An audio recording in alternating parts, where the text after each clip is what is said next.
像早上讲的，你走在我旁边没有用，我被砸到我还是昏倒。很大，真的很大，非常。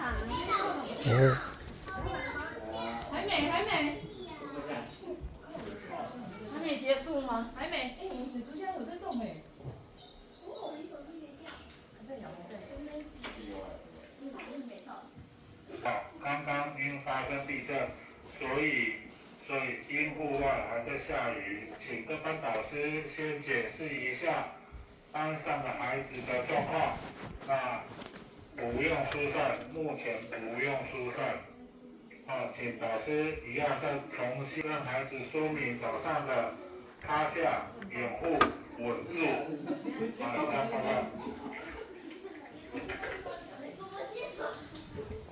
还不趴下？累了。